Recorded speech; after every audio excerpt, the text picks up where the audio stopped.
Assalamualaikum warahmatullahi wabarakatuh. Nama saya Feby Pratia Handayani, NPM 2161034 dari program studi manajemen kelas A. Di video kali ini saya akan menjelaskan beberapa hal tentang BMT dan koperasi. Koperasi adalah badan usaha yang beranggotakan orang seorang atau badan hukum koperasi dengan melandaskan kegiatannya berdasarkan dengan prinsip koperasi sekaligus sebagai gerakan ekonomi rakyat berdasarkan asas kekeluargaan. Prinsip koperasi Indonesia. Yang pertama, keanggotaan bersifat sukarela dan terbuka. Yang kedua, pengelolaan dilakukan secara demokratis. Yang ketiga, pembagian sisa hasil usaha dilakukan secara adil sebanding dengan besarnya jasa masing-masing anggota. 4. Pembagian balas jasa terbatas terhadap modal. 5. Kemandirian. 6. Pendidikan perkoperasian. 7. Kerjasama antar koperasi. Fungsi koperasi. Pada pasal 4 Undang-Undang Nomor 25 Tahun 1992 menyebutkan ada 4 fungsi dan peran koperasi. Yang pertama, untuk membangun masyarakat dan mengembangkan potensi dan kemampuan ekonomi anggota pada khususnya dan masyarakat pada umumnya untuk meningkatkan kesejahteraan ekonomi dan sosialnya. Yang kedua, berperan secara aktif dalam upaya meningkatkan kualitas kehidupan masyarakat.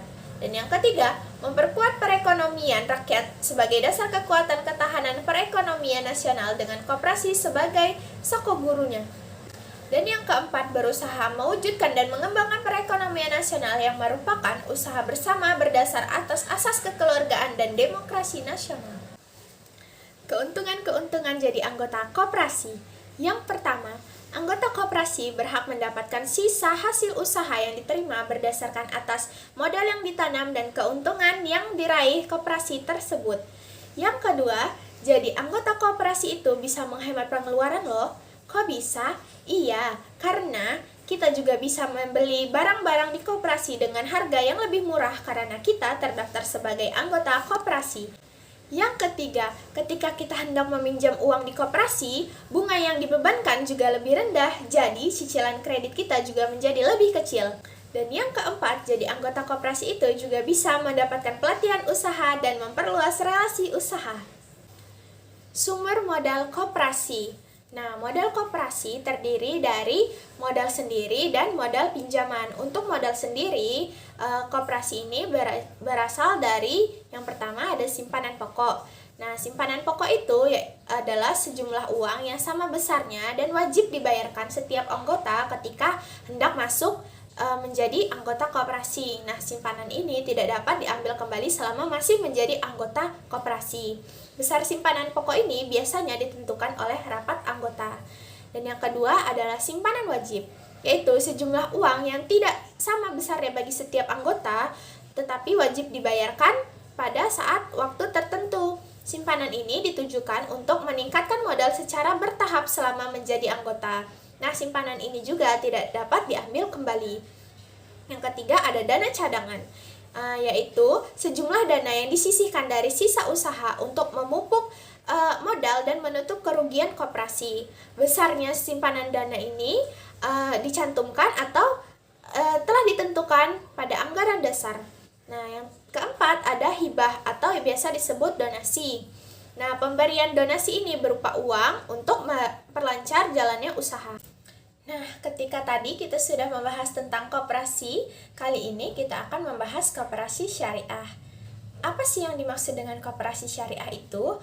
Koperasi syariah adalah bentuk koperasi yang memiliki prinsip, tujuan, dan kegiatan usahanya berdasarkan dengan syariah Islam, yaitu Al-Quran dan As-Sunnah. Semua unit usaha, produk, dan operasional koperasi ini dilakukan sesuai dengan Fatwa Dewan Syariah Nasional atau yang disingkat dengan DSN dan Majelis Ulama Indonesia atau yang lebih dikenal dengan MUI. Fungsi koperasi syariah. 1. Membangun dan mengembangkan segala potensi yang ada pada setiap anggotanya secara khusus dan meningkatkan kesejahteraan sosial ekonomi masyarakat secara umum. 2. Memperbaiki atau meningkatkan kualitas sumber daya manusia para anggota agar lebih amanah, profesional, dan konsisten dalam menjalankan prinsip ekonomi syariah. 3. berupaya mewujudkan dan meningkatkan perekonomian nasional yang merupakan usaha bersama berdasarkan asas demokrasi dan kekeluargaan. Yang keempat, menjadi sebuah wadah yang menghubungkan penyandang dana dan pengguna dana sehingga pemanfaatan harta menjadi lebih optimal. Yang kelima, membuka dan memperluas lapangan pekerjaan bagi para anggota dan masyarakat luas dan membantu mengembangkan berbagai usaha produktif para anggota koperasi. Landasan koperasi syariah. Landasan yang pertama tentu saja berlandas kepada Al-Quran dan As-Sunnah secara tolong-menolong dan saling menguatkan. Dan yang kedua berlandaskan dengan Pancasila dan Undang-Undang Dasar 1945. Dan yang ketiga berlandaskan dengan asas kekeluargaan. Pengertian BMT. BMT terdiri dari dua istilah yaitu Baitul Mal dan Baitul Tamwil. Baitul Mal merupakan istilah untuk organisasi yang berperan dalam mengumpulkan dan menyalurkan dana non-profit seperti zakat, infak, dan sedekah. Sedangkan Baitul Tamwil merupakan istilah untuk organisasi yang mengumpulkan dan menyalurkan dana komersial. Jadi, BMT mempunyai peran ganda yaitu fungsi sosial dan fungsi komersial. Asas dan landasan BMT. BMT berlandaskan pada Pancasila dan Undang-Undang Dasar 1945 dan didasarkan pada prinsip-prinsip syariah Islam. Dalam menjalankan bisnisnya, BMT berpegang teguh pada prinsip utama yaitu iman, pengabdian kepada Allah Subhanahu wa taala, integritas, kekerabatan, kemandirian, profesionalisme, kebersamaan dan istiqomah. Perbedaan koperasi dan BMT. 1. Koperasi hanya terdiri dari satu lembaga saja, sedangkan BMT terdiri dari dua lembaga yaitu Baitul Mal atau lembaga zakat dan Baitul Tamwil atau lembaga keuangan syariah. 2. Dari keuntungannya, jika koperasi sesuai dengan jumlah yang dipinjam dalam satu periode, jika BMT menggunakan sistem bagi hasil atau profit and loss sharing. Yang ketiga, dari permodalannya. Permodalan koperasi dari simpanan pokok, simpanan wajib, dan sukarela, sedangkan permodalan BMT dari tabungan dana dan dana ZIS. 4. Orientasi.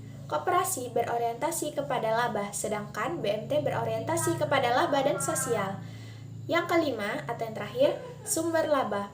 Sumber laba koperasi berasal dari SHU atau sisa hasil usaha, sedangkan BMT berasal dari pengelolaan dana anggota. Nah, itu dia sedikit penjelasan mengenai koperasi dan BMT. Semoga apa yang saya sampaikan bisa bermanfaat bagi kalian. Saya mohon maaf apabila ada salah kata dalam penyampaian.